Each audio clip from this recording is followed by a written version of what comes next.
Let's go, it's the Whitey Show. Whitey Show. Whitey Show. Whitey Show. Whitey Show. Which final man that ain't got time to shake your hand?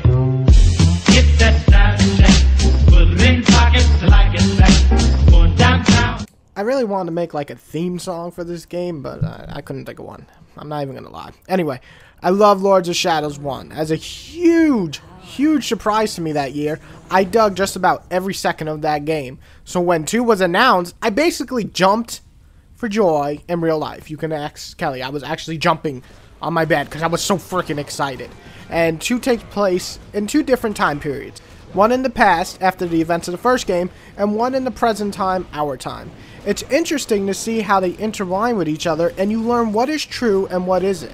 Dracula, who was Gabriel, is teaming up with Zobek to take down Satan once more because he's a little salty bitch for me kicking his ass in modern time. Though, rediscovering the past, you'll learn secrets to stop Satan himself.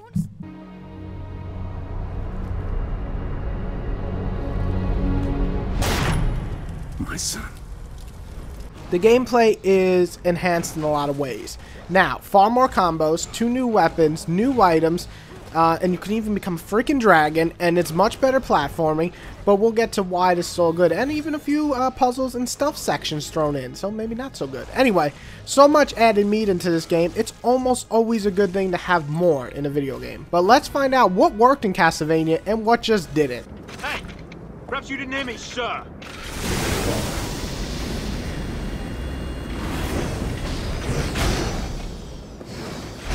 Step aside.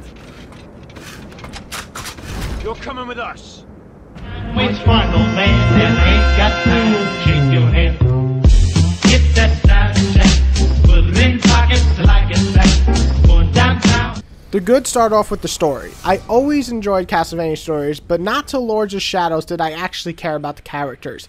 Gabe was a well-made character with some seriously fucked up luck. The ending to Lords of Shadows 1 when he becomes Dracula is bad enough, but watching him fight his vampire side in this game is both exciting and kind of heart-wrenching, especially when he meets his son or wife. It is really fucked up. On top of that, the game offers well-done voice acting, memorable lines, and some great performances from our main characters. I honestly got chills at some scenes, and I love the scenes in the past, especially with Gabe and his son, or especially, even better, Gabe and his wife. There's this one scene when they meet again. It's, to me, a standout scene, and you make me care about the characters, which is great. You are no fool, Gabriel. I am no longer Gabriel, woman. I am the dragon, Dracul. I am the Prince of Darkness. I am, and will be, forever a thorn in his side. That is my vengeance. The graphics are stunning. Coming from Xbox One and PS4, it's really hard to say, wow, those graphics are stunning on a PS3 or Xbox 360. However, this game has no problem of offering some amazing graphics.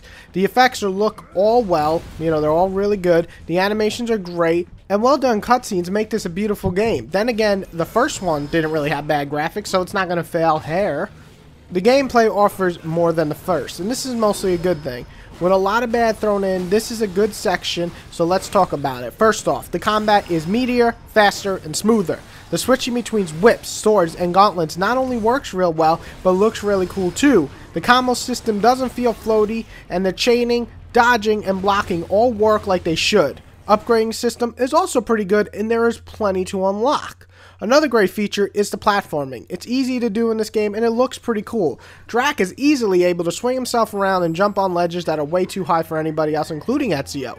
The puzzles aren't overflowing, so you don't get overwhelmed, but they present themselves enough that you might have to think a little bit between slicing and dicing. The exploring part of the game is also a little bonus for old-time fans for the older titles. Lots of exploring and lots of secrets to unlock. You like how I did that?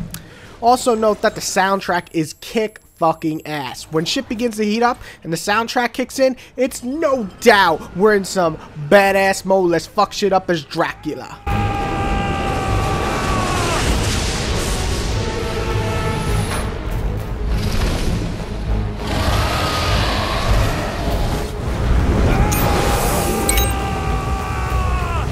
The bad, it really comes down to 3 flaws in my mind. One bad is the environments. While not ugly by any means, they aren't jaw-dropping like some scenes in the first game.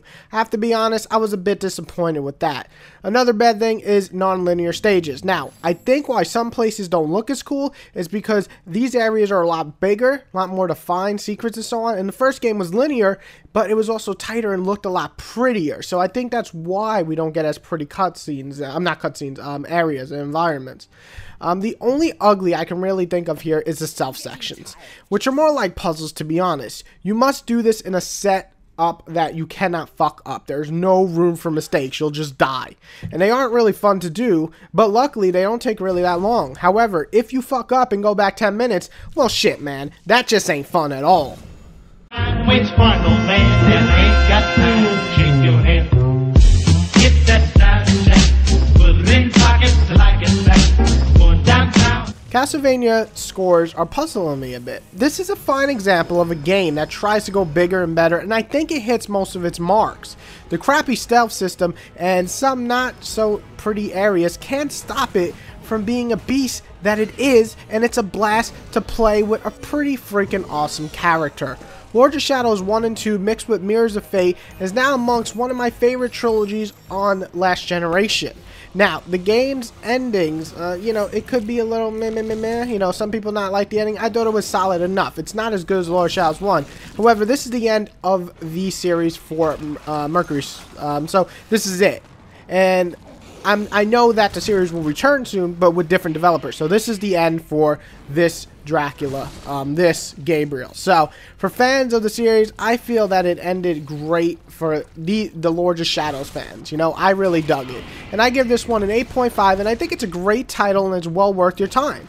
So enjoy, Lords of Shadows fans. I can't see you be disappointed after the first and Mirrors of Fate. It finishes up very, very nicely.